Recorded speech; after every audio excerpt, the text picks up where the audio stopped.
मुरली सुनते समय अभ्यास कीजिए। मैं आत्मा गॉडली स्टूडेंट हूँ। ईश्वरीय यूनिवर्सिटी में सुप्रीम टीचर शिव बाबा मुझे पढ़ा रहे हैं। ओम शांति। 17 जनवरी 2022 शिव बाबा के मधुर महावाक्य। मीठे बच्चे, प्यार से मुरली सुनो और सुनाओ। ज्ञान रत्नों से अपनी झोली भरपूर करो, तब भविष्य में राज्य अधिकारी बनेंगे। प्रश्न: शिव बाबा को भोलानाथ क्यों कहा गया है?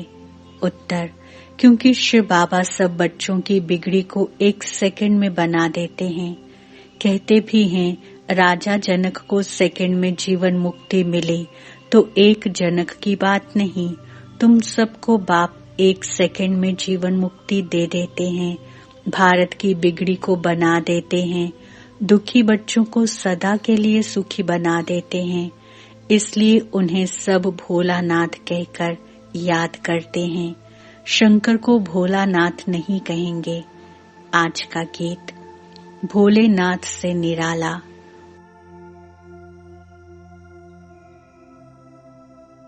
ओम शांति।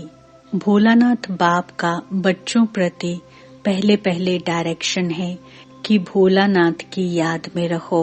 मनुष्य को भोला नहीं कहा जाता, भोलानाथ शिव बाबा को ही कहेंगे। शंकर को भी भोलानाथ नहीं कह सकते, जो बिगड़ी को बनाने अर्थात दुखी को सुखी बनाने वाला है, उसको ही भोलानाथ कहा जाता है। बिगड़ी भी भारतवासियों की है, तो भारत की बिगड़ी को बनाने वाला भी जरूर भारत में ही आएगा ना। बिगड़ी को बनाने की युक्ति सेकंड में बतलाते हैं। जनक को भी युक्ति दी थी। बिगड़ी भी कोई एक की नहीं बनती। अगर जनक की बिगड़ी बनाई और उसने जीवन मुक्ति पाई तो जरूर राजधानी होगी। उनके साथ बहुतों को जीवन मुक्ति मिली होगी।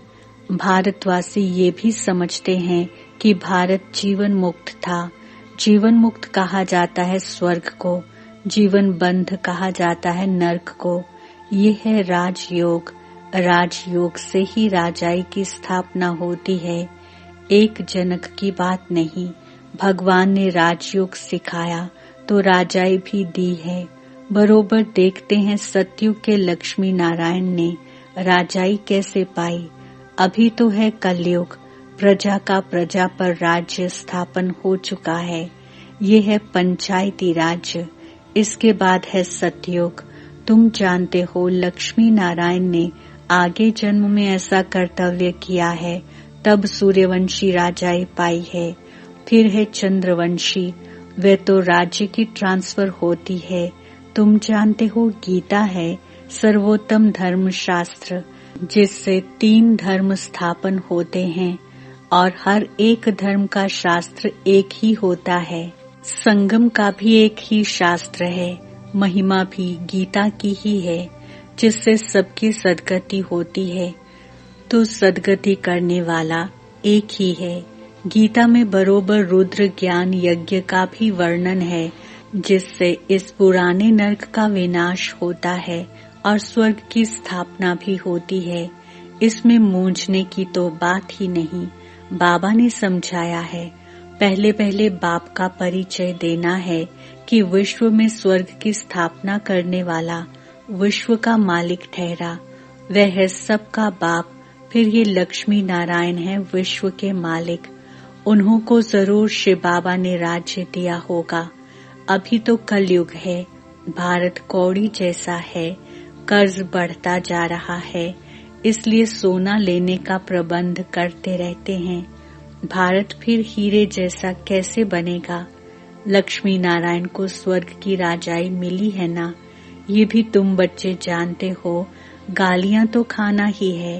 भारत में देवताएं भी गाली खाते आए हैं और देश वाले तो बहुत महिमा करते हैं। वे जानते हैं कि ये प्राचीन भारत के मालिक थे। अभी तुम बच्चे प्रैक्टिकल देख रहे हो। तुम बच्चों में जो विशाल बुद्धि हैं, उन्हों को ही खुशी होगी। विशाल बुद्धि वे हैं जो धारण कर और फिर दूसरों को कराते हैं। ऐसे मत समझो वहाँ सत्संगों आदि में तो 5-10 हजार लोग रोज जाते हैं, यहाँ तो इतने आते नहीं हैं। भक्ति तो वृद्धि को जरूर पाती रहेगी, उनसे ये कलम लगता रहेगा। जिन्होंने कल्प पहले समझा है वही इन बातों को समझ सकते हैं। लोग तो कथा सुनाते हैं और सुनने वाले सुनकर घर चले गए बस। यहाँ तो कितनी मेहनत करनी पड़ती है, पवित्रता पर कितने हंगामे होते हैं। गवर्नमेंट भी कुछ नहीं कर सकती। ये पांडव गवर्नमेंट तो गुप्त है। अंडरग्राउंड सेना एक नाम है। तुम शक्ति सेना गुप्त हो, तुमको कोई समझ न सके। तुम हो नॉन वायलेंस शक्ति सेना, इसका अर्थ कोई समझ न सके। गीता के अक्षर का भी अर्थ समझ न सके। बाप खुद बोलते हैं यह नॉलेज प्रायलोप हो जाती है। लक्ष्मी नारायण में भी ये ज्ञान नहीं रहता। मैं जो ये ज्ञान सुनाकर राजधानी स्थापन करता हूँ वह कोई की बुद्धि में नहीं है। ये बाबा भी गीता आदि पढ़ते थे, परंतु ये बातें थोड़ी ही बुद्धि में थीं। अभी देखो सेंटर्स भी कितने खुलते जाते हैं। पवित्रता पर विघ्न भी पड़ रहे हैं। प्रैक्टिकल में आगे भी पढ़ते थे। उन गीता पाठशालाओं में विघ्न की बात नहीं रहती। यहाँ तो तुम ब्रह्मा कुमार कुमारी बनते हो। ये अक्षर तो गीता में भी नहीं है। ये भी समझ की बात है। प्रजापिता ब्रह्मा के बच्चे ब्रह्मा कुमार कुमारी तो हर एक मनुष्य हैं, न कि सिर्फ भारतवासी, परंतु सारी सृष्टि के मनुष्य सब हैं। सभी प्रजापिता ब्रह्मा को एडम कहते हैं। जानते हैं वह मनुष्य सृष्टि का पहला हेड है, ह्यूमैनिटी स्थापन करने वाला है। ऐसे नहीं कि सृष्टि होती ही नहीं है, फिर ब्रह्मा पैदा हुआ, उनके मुख से मनुष्य रचे जाते हैं। नहीं, अगर कोई भी मनुष्य न हो तो फिर मुख वंशावली भी पैदा हो न सके। न ब्रह्मा मुख वंशावली न ब्रह्मा कुक वंशावली हो सके। सृष्टि तो सारी है, उनकी कलम लगाई जाती है। ये नई नई बातें समझने की हैं, किसकी बुद्धि में बैठने में टाइम लगता है। कोई तो 1 मास में भी खड़े हो जाते हैं। जैसे देखो बेंगलोर के अंगना बच्चे को कितना नशा चढ़ा हुआ था, जो हमारे पास 20 वर्ष वाले को भी नशा नहीं है। खुशी में डांस करता था। भगवान मिल गया, खुशी की बात है ना। भगवान आकर रक्षा करते हैं माया से, फिर स्वर्ग की राजाई स्थापन करते हैं। बाबा तो बहुत क्लियर समझाते हैं। मैं इस साधारण तन द्वारा फिर से तुम बच्चों को वही सहज राजयोग और सृष्टि चक्र के आदि मध्य अंत का ज्ञान सिखलाता हूँ। तुम कह सकते हो आओ तो हम आपको सतयुग से लेकर कलयुग अंत तक की हिस्ट्री सुनाएं कि अब फिर से कैसे सतयुग आने वाला है। जरूर सिखाने वाला भी होना चाहिए। हमको सिखलाते हैं तब तो हम समझा सकते हैं ना। बाकी तो जो गीता सुनाने वाले हैं उनसे तो तुम लोगों ने बहुत सुना है, बहुत लेक्चर्स होते रहते हैं, परंतु वे इस धर्म के न होने कारण इस तरफ खींचते नहीं हैं। जब तुम्हारा प्रभाव निकलेगा फिर वृद्धि होगी, धीरे धीरे वृद्धि होती रहेगी। ये तो जानते हैं भारत कितना कंगाल है। मनुष्य भूख बहुत मरते हैं, दुखी होते हैं, भगवान की भक्ति करते हैं कि आकर दुख से छुड़ाओ। तुम बच्चे जानते हो सुखी सृष्टि कब होती है। यहाँ तुम बच्चों की झोली भर रही है इन अविनाशी ज्ञान रत्नों से। आगे तो सब सुनते सुनाते थे, परंतु उसमें झोली भरने का प्रश्न नहीं। झोली अभी सिर्फ तुम्हारी भर रही है, और जो टेप से सुनेंगे वह मुरली पढ़ेंगे वह सुन रहे होंगे, वे भी झोली भर रहे हैं। तुम हो शिव शक्ति सेना, भारत की झोली भरने वाले। भारत बहुत साहूकार हो जाएगा, परंतु जो झोली भरते हैं राज्य तो सिर्फ वही करेंगे ना। भारत सोने की चिड़िया थी, फिर बन जाएगी, सभी सुखी होंगे। परंतु भारत में कितने करोड़ हैं, इतने सब तो वहाँ नहीं होंगे। जो झोली भरते हैं, राज्य भाग्य तो वही लेंगे। इसमें मूंझने की बात ही नहीं कि कैसे होंगे। अरे इन लक्ष्मी नारायण को देखो ना, ये सत्युग के मालिक है ना, स्वर्ग का रचयिता है शिव बाबा, और ये लक्ष्मी नारायण सत्युग के मालिक हैं। जरूर आगे जन्म में पुरुषार्थ किया है, आगे वाला जन्म होगा संगम पर। संगम कल्याणकारी है ना, क्योंकि संगम पर ही दुनिया बदलती है। तो जरूर कलयुग और सत्युग के बीच में ज्ञान दिया होगा, सो अब फिर से दे रहे हैं। फिर कोई कहे कि निराकार परमात्मा कैसे आकर राजयोग सिखलाएंगे, तो तुम त्रिमूर्ति दिखाओ। ब्रह्मा द्वारा स्थापना, तो जो स्थापना करेंगे वही पालना भी करेंगे। जैसे क्राइस्ट ने स्थापना की, फिर पालना के लिए पोप भी जरूर उनको बनना पड़े। वापिस तो कोई जा ना सके, पालना जरूर करनी है, पुनर्जन्म लेना ही है, नहीं तो सृष्टि बढ़े कैसे। जबकि सत्युग त्रेता में पहले देवताओं का राज्य था, तो सबसे जास्ती आदमशुमारी जरूर इन्हों की होनी चाहिए। फिर क्रिश्चियंस की जास्ती क्यों है, फिर लाखों वर्ष की भी कोई बात नहीं है। ये सब बातें समझेंगे वही जो अपने घराने के होंगे, औरों को तो तीर लगेगा नहीं। ये ज्ञान का तीर है ना। बाबा कहते हैं भले किसको भी ले आओ तो ज्ञान बाण लगाएं, होगा ब्राह्मण कुल का तो तीर लगेगा। शास्त्रों में दिखाते हैं लड़ाई में यादव कौरव मारे गए, पांडव 5 थे, फिर हिमालय पर जाकर गल मरे। अब ऐसे तो हो नहीं सकता, गाया भी जाता है जीव घाती महापापी। आत्मा खुद जाकर शरीर का घात अथवा विनाश करती है। अब पांडव जिन्हों को श्रीमत देने वाला परमात्मा था, वे जाकर पहाड़ों पर गले, ये तो हो नहीं सकता। अच्छा, वे तो 5 पांडव थे, बाकी और पांडव कहाँ गए? सेना तो दिखाई है ना। तुम जानते हो विनाश कैसे होगा, तुम देखेंगे भी। तुम बच्चों को साक्षात्कार भी बहुत होंगे। शुरू में तुमको बहुत साक्षात्कार होते थे, कभी लक्ष्मी को कभी नारायण को इनवाइट करते थे, कितने साक्षात्कार होते थे। फिर पिछाड़ी के टाइम जब हाहाकार होगा, तब फिर तुमको साक्षात्कार होंगे, हंगामे होंगे, तो तुम बच्चे आकर यहाँ इकट्ठे होंगे। इसलिए मधुबन में जास्ती मकान बनाते रहते हैं।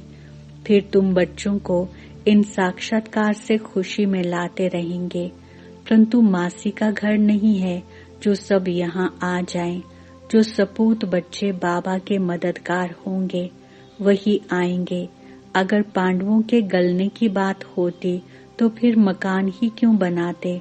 कोई भी बात में मूंझते हो तो अनन्य बच्चों से पूछ सकते हो, नहीं तो ये ब्रह्मा बाबा बैठा है, ये नहीं बता सकता तो बड़ा बाबा अर्थात शिव बाबा बैठा है। ये तो समझाया है कि अभी बहुत कुछ समझने का बाकी है। सारे चक्र का राज बाबा समझाते रहते हैं। कितनी पॉइंट्स निकलती रहती हैं। अर्जुन टाइम पड़ा है तो जरूर और भी समझाना होगा, परंतु पहले मूल बात ये जरूर लिखाना है, एकदम ब्लड से लिखवाना है कि हमको निश्चय है कि बरोबर परमपिता परमात्मा पढ़ाते हैं। ऐसे नहीं सिर्फ लिखने से ही बदल जाते हैं। कहते हैं हमने तो ऐसे ही लिख दिया, जास्ती कोई से माथा नहीं मारना है। बोलो भगवानुवाच। भगवान हम शिव बाबा को मानते हैं। वो ज्ञान का सागर सत्य चित्त है। उनको अपना शरीर तो है नहीं, तो जरूर साधारण तन का आधार लेंगे ना। तो पहले पहले बाप कहते हैं मामेकम याद करो, देह के सब धर्म छोड़ मुझे याद करो, तो विकर्म विनाश होंगे और मेरे पास चले आएंगे। और चक्र को याद करने से तुम चक्रवर्ती राजा बनेंगे। बाबा कितना मीठा है और बनाते भी देखो कितना मीठा है। सत्युग की निशानियां हैं, वे फिर रिपीट जरूर होंगे। कलयुग भी है, अब तुम राजयोग सीख रहे हो, विनाश सामने खड़ा है, और क्या सबूत देवें। अच्छा मीठे मीठे सिक्के जो हमारे बच्चों फिरता है, हमारे बाप और दादा का याद प्यार और गुणगान। रूहानी बाप की रूहानी बच्चों को नमस्ते। हम रूहानी बच्चों की रूहानी बाप दादा को याद, प्यार, गुड मॉर्निंग, नमस्ते और बहुत बहुत शुक्रिया। धारणा के लिए मुख्य सार। पहला पॉइंट, बाप समान बनना है। भगवान आकर माया से हमारी रक्षा करते हैं, इस खुशी में रहना है। दूसरा, किसी भी बात में मूंझना नहीं है। सपूत बच्चा बन बाप का पूरा पूरा मददगार बनना है। वरदान, ब्रह्मा बाप के संस्कारों को स्वयं में धारण करने वाले स्व परिवर्तक सो विश्व परिवर्तक भव। स्पष्टीकरण, जैसे ब्रह्मा बाप ने जो अपने संस्कार बनाए वे सभी बच्चों को अंत समय में याद दिलाए, निराकारी, निर्विकारी और निरहंकारी। तो ये ब्रह्मा बाप के संस्कार ही ब्राह्मणों के संस्कार नेचुरल हों। सदा इन्हीं श्रेष्ठ संस्कारों को सामने रखो। सारे दिन में हर कर्म के समय चेक करो कि तीनों ही संस्कार इमर्ज रूप में हैं। इन्हीं संस्कारों को धारण करने से स्व परिवर्तक सो विश्व परिवर्तक बन जाएंगे। स्लोगन, अव्यक्त स्थिति बनानी है तो चित्र अर्थात देह को न देख, चैतन्य और चरित्र को देखो। ओम शांति। लवलीन स्थिति का अनुभव करो। बाप का आप बच्चों से इतना प्यार है जो जीवन के सुख शांति की सब कामनाएं पूर्ण कर देते हैं। बाप सुख ही नहीं देते लेकिन सुख के भंडार का मालिक बना देते हैं। साथ साथ श्रेष्ठ भाग्य की लकीर खींचने का कलम भी देते हैं। जितना चाहे उतना भाग्य बना सकते हो। यही परमात्मा प्यार है, इसी प्यार में समाये रहो। ओम शांति।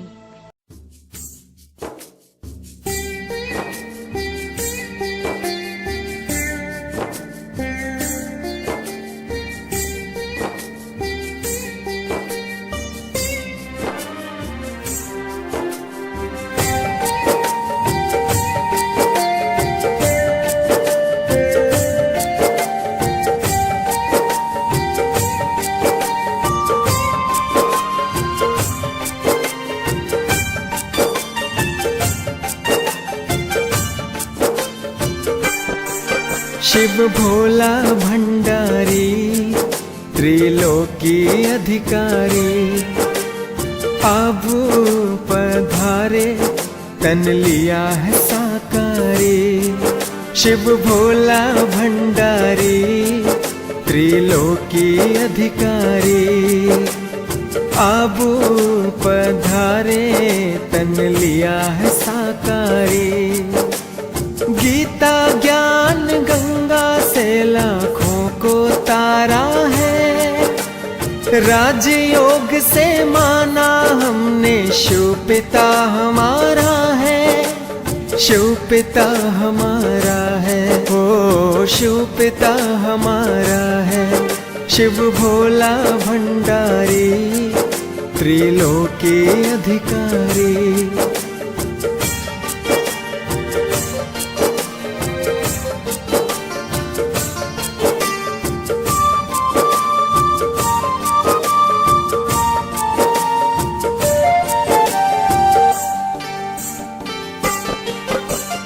अमृत बेले यादों में हम मिलन मनाएंगे, माया मोह निद रगमों को दूर भगाएंगे। हम है प्यारी आत्मा है भाई बहन का नाता, शिव है परम पिता हमारा, ब्रह्मा जग की माता। इस पावन नाते को तुम दिल में सजा लो, दिलों में सजा लो। शिव भोला भंडारी त्रिलोकी अधिकारी, अब पधारे तन लिया है साकारी।